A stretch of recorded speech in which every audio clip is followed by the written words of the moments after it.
Este é o Inova Social Vozes.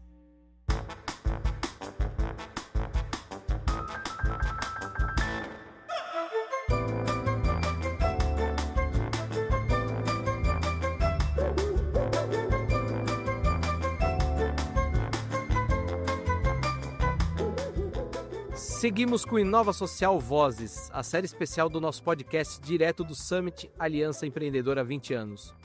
Ao longo dessa temporada, a gente tem conversado também com quem transforma territórios, resgata memórias e constrói novos futuros a partir de cultura e empreendedorismo. Nesse episódio eu recebo Adegmar José da Silva, mais conhecido como Mestre Candeeiro. Ele é zelador cultural, mestre de capoeira, escritor, fundador da editora Humaitá, idealizador do roteiro Linha Preta e valoriza a presença negra na história de Curitiba. Candeeiro também é doutor honoris causa pela Faculdade Febraica e pela Ordem dos Capelães do Brasil, em reconhecimento às suas contribuições para a cultura, educação e humanidades. Candeeiro, seja bem-vindo. Agradeço a presença, vamos trocar essa ideia, bater esse papo, né, trazer um pouco aí dessas contribuições, né, de Curitiba, né, para o empreendedorismo, contar um pouco da nossa história. Nossa cidade é muito grande, é uma cidade com 2 milhões de pessoas e as pessoas ainda não conhecem, né, essa história dessa cidade, principalmente uma história afro-curitibana. Então bora lá trocar ideia, agradeço essa oportunidade. Candeeiro, então já vou começar falando do roteiro Linha Preta. Você idealizou em Curitiba, ele propõe um novo olhar da cidade, um olhar que reconhece a presença negra, como parte da estrutura da história, como você falou agora. De onde veio essa ideia de criar esse percurso e como que foi o processo até colocar em prática? Rapaz, só aí a gente poderia ficar horas falando, mas para sintetizar isso daí, Vitor, Curitiba sempre teve essa história de capital da cultura europeia, ela nega a existência dos povos indígenas, fala muito pouco, nega a existência da presença, da forte e importante contribuição negra. Os africanos, eles chegam 300 anos antes dos primeiros imigrantes, né, do ciclo de imigração, italianos, alemães, ucranianos. 300 anos. A gente contribui em todos os ciclos de desenvolvimento da cidade, não somente com força física, mas com inteligência e com tecnologia. E isso é apagado da história. Isso é apagado. Então nós vimos a urgência e a necessidade de criar uma ferramenta para poder responder isto. Então a Linha Preta, ela surge disto, ela surge dessa urgência e dessa necessidade, sabe? De dar uma resposta contundente. E a gente foi procurar, né, esses fragmentos, né, essa presença, essa memória afro-curitibana. E tem muita, mas tem muita, né? O roteiro começa em 2010, né? Já faz 15 anos que nós estamos fazendo este roteiro. Vem pessoas de vários lugares do Brasil, né, fazer esse roteiro conosco, doutores, juízes, pessoal da escola pública, de escola particular. E isso tem revelado uma história que a história não conta. Mas ela não conta por conta do racismo, percebe? E hoje não tem mais como frear, né? Não tem mais como frear porque é uma história verdadeira e ela veio para ficar. E sem mentiras nunca vai apagar uma verdade. O ministro de comunicação de Hitler, né, o Goebbels, ele dizia: repita uma mentira 1000 vezes e ela se transformará numa verdade. E eu pergunto, será que se nós repetirmos essa verdade 1000 vezes, ela vai se firmar como verdade? Candeeiro, eu queria saber um pouquinho o que te chama mais atenção das reações de quem participa desse roteiro. Porque o que você falou, é muito comum a gente ver essa tentativa de apagamento dessa história, né? Então muita gente talvez nem saiba da história. Que tipo de reações que você vê? O começo da Linha Preta, ela sempre começa com muita desconfiança, as pessoas estão meio arrogantes, meio prepotentes, afinal, um professor negro falando de coisas de negro não pode, não pode, como assim? Como assim um negro vai falar da sua história? Isso não sei se é aceitável. Então começa desse jeito, né? Mas após as 3 horas, né? As 3 horas de passeio, quando a gente para conversar, para ver se as pessoas encontraram o que elas foram buscar, né? aí você vê uma sensação de surpresa, sabe? Gente com muita gratidão, gente assustada como foram manipuladas, como a história foi escondida. Porque diante dos fatos, não tem como você não mudar, né, o seu olhar com relação à cidade, né? E a Linha Preta, ela promove essa experiência para as pessoas. Então é muito gratificante você ver essa transformação, como que em pouco tempo as pessoas conseguem realmente se dar conta que foram enganados, né? E começam a mudar as suas atitudes. E o que está em jogo, Vitor, é justamente não o que nós somos, mas o que nós queremos ser dos próximos 50, 100, 200 anos. É isso, né? A Linha Preta, ela vem e coloca, né, essa semente da curiosidade, né? Ela aciona alguns gatilhos que fazem as pessoas repensarem qual é o seu papel, né, neste momento de transformação que o nosso país está passando. Você também é idealizador do Centro Cultural Humaitá, né? Que tem também um braço, a editora Humaitá. Uma iniciativa que publica e distribui livros focados em temáticas afro-brasileiras, com ênfase na produção local dos autores, né? E vale dizer, autores negros do Paraná. Como que surgiu a ideia de criar essa editora e de que maneira que ele tem contribuído para a visibilidade da região? O meu avô, ele falava, meu filho, a gente puxa uma pena e vê um avestruz inteiro, né? Eu acho que é isso, a gente puxou uma pena e veio um avestruz, né? Uma coisa leva a outra, né? O Centro Cultural Humaitá, ele nasce com o intuito de um centro de estudo e pesquisa da arte e cultura africana e afro-brasileira. A gente começa a olhar que a África é um universo muito grande, o Brasil é um universo muito grande, e de repente a gente começa a focar especificamente na questão do Paraná, do sul do Brasil. Com essas pesquisas, com esses levantamentos que nós vamos fazendo, a gente começa a descobrir muita coisa, né? Personagens, fatos históricos, coisas que não estão nos livros, coisas que muitas vezes foi feito um livro e esse livro se perdeu no meio de milhões de outros livros. Nós começamos a sistematizar tudo isso. Dessa pesquisa nasce a Linha Preta, e daí a gente percebe que isso não... Né, como é que nós vamos fazer com esse monte de informação? Com esse monte de pessoas maravilhosas que nós começamos a encontrar? Aí nasce em 2015 a necessidade de criar essa editora, né? Para poder justamente escrever essas histórias. Mãe Estela do Oxóssi, que é de um terreiro lá da Bahia, um terreiro conceituadíssimo, ela diz que o que não escreve se perde. Na cultura negra, na cultura indígena, na cultura cigana, essa questão da oralidade é muito forte, né? Mas essa Yalorixá, ela já alertou para a gente a importância da gente começar a escrever as nossas histórias. E foi isso que nós fizemos, né? Tem um pensador chamado Teotônio Vilela que ele diz: temos todos nós, por ação ou omissão, estímulo ou incompreensão, a responsabilidade dos fatos da história. E a caneta da história está em nossas mãos, sabe, Vitor? Então tem muita gente que não tem honestidade intelectual para contar a nossa história. Então nós resolvemos escrever a nossa história, embora saibamos que essa luta contra o racismo não é uma luta dos negros.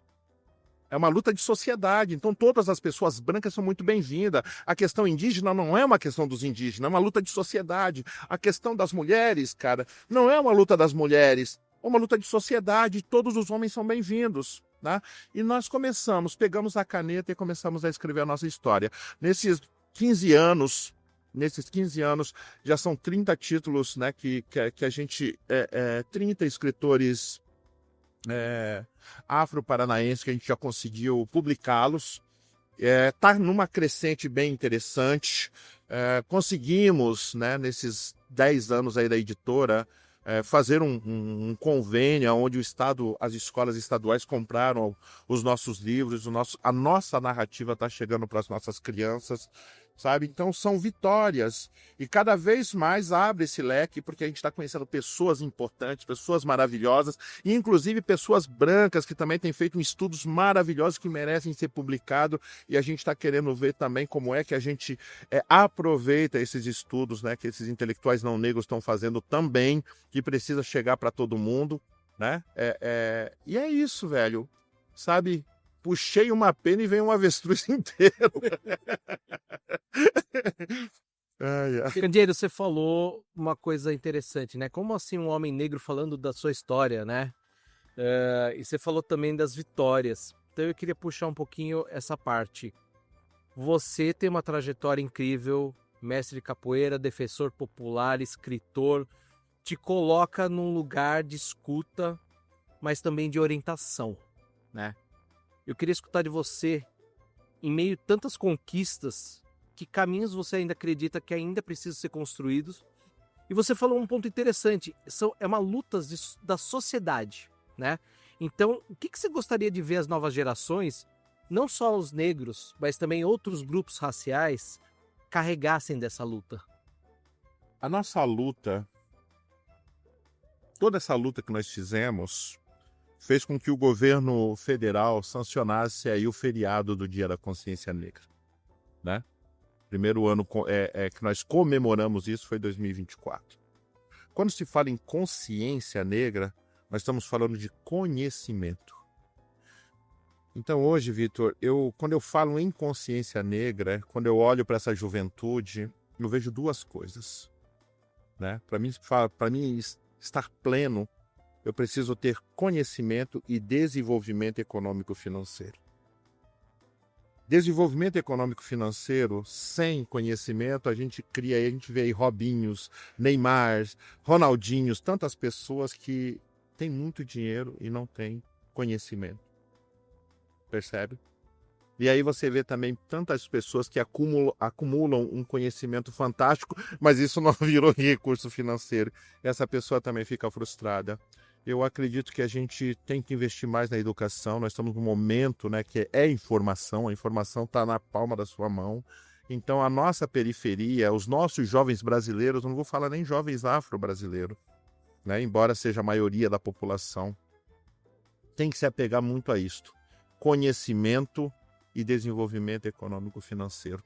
No momento que a inteligência artificial está chegando forte, estão criando robôs, está cada vez, né, trabalhos que era feito por pessoas, hoje em dia está sendo feito por alguma tecnologia. Então acho que a gente tem que investir nisso, sabe? Esse futuro, né? Esse futuro, o que está em jogo é o futuro. Qual é o futuro que nós queremos para os nossos tataranetos, sabe? Então, acho que o conhecimento vai ser um divisor d'água, né, para que a gente possa caminhar plenamente, né, para que a gente não venha a ter guerras, né, guerras santas como tem em outros países, para que a gente não tenha essa questão desses apartheids sociais e raciais como já tiveram em outros países, né? Diz que a história se repete. E eu acho que nós temos que estar muito, muito, muito atento. É por isso que eu faço investimento nessa literatura, neste conhecimento, né? Hoje todo mundo está falando, conheça a verdade e ela vos libertará. Mas de que verdade que nós estamos falando? Sobre qual ótica que nós estamos falando? Sabe? Vamos conhecer essa verdade de verdade, vamos ver se a gente se liberta da nossa ignorância e não tem outro caminho. Aí nós estamos num momento tão obscuro, onde as pessoas estão acreditando que a Terra é plana, onde as pessoas estão tirando o livro das escolas, onde as pessoas estão acreditando em Messias com arminha na mão. O problema está muito grave, isso. Está muito grave. Eu acho que isso é falta, na minha opinião, longe de ser o dono da verdade, é falta, mano, falta de conhecimento, sabe? Tá faltando um conhecimento, tá faltando ter contato com as realidades, tá faltando às vezes de desligar um pouco o celular, o computador e dar uma volta na comunidade, visitar um terreiro, visitar uma associação de moradores, trocar ideia com as pessoas, coisas simples, né? Coisas simples, mas tão importantes, né, para a gente estar conectado com a realidade. Porque o que eu vejo é as pessoas totalmente divorciadas, né, da realidade, vivendo em bolhas. Percebe? Então, se isso não existe na minha bolha, não existe na bolha, não existe no mundo, só porque não existe na minha bolha. Então, acho que o conhecimento, acho que ele consegue conectar as bolhas, né? Acho que é por aí. Muito legal. Candeeiro, te ouvindo, conhecendo seu trabalho, sua história, seus projetos, eu não posso deixar de falar sobre o nome Candeeiro, né? Porque ele me remete a uma imagem de quem ilumina, de quem aponta caminhos. Queria que você falasse um pouquinho de onde vem a escolha desse nome, como que ela se conecta à trajetória. Acho que é muito legal. Acho que muita gente não sabe o que é um candeeiro. Rapaz, o candeeiro ele remete a muitas coisas, né? Na cultura negra, o nome é muito forte. O Amadou Ampateba, um sábio senegalês, ele diz que a palavra não apenas descreve a realidade, ela cria a própria realidade. Então nós temos aí duas coisas. Nós temos o candeeiro, que ilumina, e temos o candeeiro, que é uma profissão. Meu bisavô era candeeiro, meu avô era candeeiro, sabe? Meu pai era candeeiro. E o que é isso? Antigamente, aí vamos jogar aí 150 anos atrás, né? O caminhão eram os carroções de boi. E os carroções de boi tinham dois motoristas, que era o carreiro, quem ia mostrar, e o candeeiro, quem pilotava. E os meus pais eram isso, né? Não deixa de apontar um caminho, sabe? E os meus mestres me deram esse nome, né? Falou, na cultura negra, a gente tem dificuldade, nós temos dificuldade de aceitar o nome de batismo, porque geralmente a gente carrega o nome de um escravizador, né? É Silva, é Santos, é Soares, é tudo nome de escravocrata. Então a gente recebe esse nome de batismo, mas a gente não quer dizer que a gente aceita. Não é nem uma questão consciente, é uma questão instintiva, de alma, sabe? A alma repulsa isso.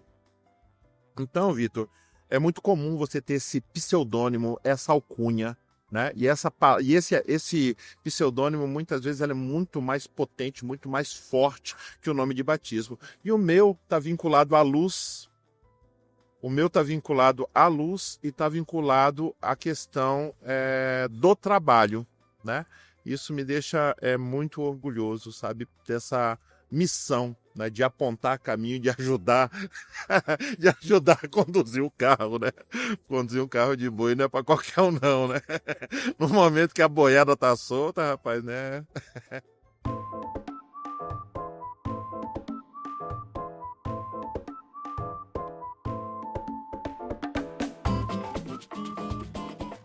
Candeeiro, eu tenho feito uma pergunta para todos que passaram aqui pelo nosso podcast. Então, para encerrar, eu quero te perguntar isso. Inovar com impacto social passa por?